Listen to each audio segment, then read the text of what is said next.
ओम नमो भगवते वासुदेवाय।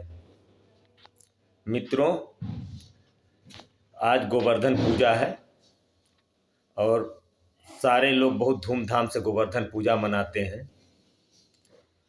गोवर्धन पूजा के बारे में कुछ किंवदंतियां हैं, कहानियां हैं जो हमारे समाज में प्रचलित हैं कि आखिर गोवर्धन पूजा हम क्यों मनाते हैं और कब से मनाया जा रहा है।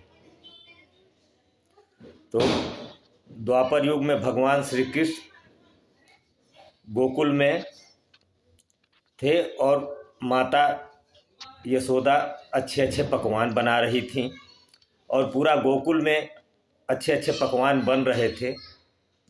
तो भगवान श्री कृष्ण ने माता से पूछा कि माँ, आज सबके घर में अच्छे अच्छे पकवान क्यों बन रहे हैं, अन्नकूट की तैयारी क्यों हो रही है। तो माता ने कहा, यशोदा मैया ने, कि वत्स, आज भगवान इंद्र की पूजा होगी। अगर उनकी पूजा बहुत धूमधाम से और अच्छे अच्छे भोग से नहीं करते हैं तो नाराज़ हो जाएंगे, और नाराज़ हो जाएंगे तो वर्षा नहीं होगी, वर्षा नहीं होगी तो लोग अन्न के बगैर भूखे मरने लगेंगे। इसलिए भगवान इंद्र को प्रसन्न करने के लिए हम ये त्यौहार मनाते हैं और उनकी पूजा करते हैं। तो भगवान श्री कृष्ण बोले कि इंद्र के अंदर ऐसी क्या शक्ति है कि जिसकी वजह से उनसे इतने आप लोग डरे रहते हो। तो कुछ लोगों ने कहा कि अरे, ऐसे बोल रहा है बालक, वो 33 करोड़ देवी देवताओं के सबसे पूज्यनीय है और उनके बारे में ऐसे आप बोल रहे हो। उसी समय नंद बाबा भी आ गए। नंद बाबा ने भी समझाया कि बेटा, ऐसे नहीं कहना चाहिए। लेकिन भगवान श्री कृष्ण ने कहा कि हमारा तो पालन पोषण या हमारे गैयों का पालन पोषण तो गोवर्धन से होता है। उसी पे जाके हमारी गैया चरती हैं और तब दूध देती हैं और सबका भरण पोषण होता है। कुछ लोग इनकी बात से संतुष्ट हुए तो भगवान श्री कृष्ण ने कहा कि हम गोवर्धन की ही पूजा करते हैं। इनकी बातों से प्रसन्न होकर के कुछ लोग कहे कि ठीक है, बालक कह रहा है तो इनकी बात माननी चाहिए। सभी लोग अच्छे अच्छे पकवान बना करके और सारी पूजा की सामग्री ले करके गोवर्धन पे गए और गोवर्धन पर्वत की पूजा करने लगे।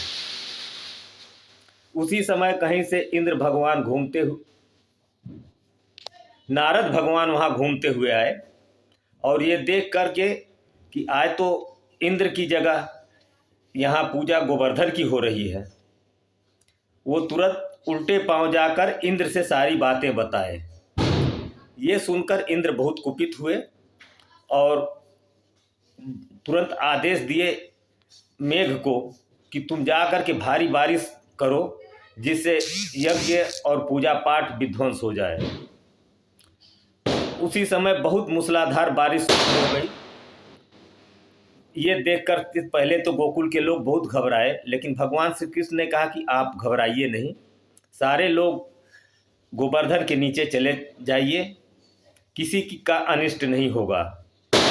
और भगवान सबको लेकर के नीचे आए और अपनी कानी उंगली पे गोवर्धन पर्वत को उठा लिए और उसी के नीचे सारे लोग एकत्रित होकर पूजा करने लगे। इधर इंद्र लगातार 7 दिन तक बारिश कराते रहे, मूसलाधार बारिश होती रही। भगवान श्री कृष्ण ने अपने चक्र सुदर्शन को आदेश दिया कि तुम गोवर्धन की रक्षा करना, गोवर्धन पे पानी न आने पाए। और शेषनाग को भी आदेश दिए कि आप भी थोड़ा देखे रहिएगा। इन दोनों लोगों ने यथा संभव प्रयास किया और 7 दिन तक लगातार बारिश होती रही, लेकिन पूजा में कोई भी विघ्न नहीं पहुंचा। सभी लोग भगवान श्री कृष्ण की जय जयकार कर रहे थे। उसी समय इंद्र के सामने ब्रह्मा जी प्रकट हुए और उन्होंने कहा कि तुम जिससे प्रतिशोध की भावना से वहाँ बारिश करा रहे हो, वो कोई सामान्य व्यक्ति नहीं है, वो विष्णु के अवतार भगवान श्री कृष्ण हैं। और उनसे जाकर आप क्षमा याचना करिए, माफ़ी मांगिए अपनी गलतियों का, अपनी त्रुटियों का आप उनसे क्षमा मांगिए। और इनके भी समझ में आया कि आखिर ऐसा कौन सा बालक है जिसके प्रताप से गोवर्धन एक उंगली पे उठा हुआ है। आखिर इंद्र भगवान श्री कृष्ण के सामने नतमस्तक हुए और क्षमा याचना की। भगवान उनको माफ़ किए और तभी से ये गोवर्धन की पूजा होने लगी और बहुत धूमधाम से सारे लोग गोवर्धन की पूजा करते हैं।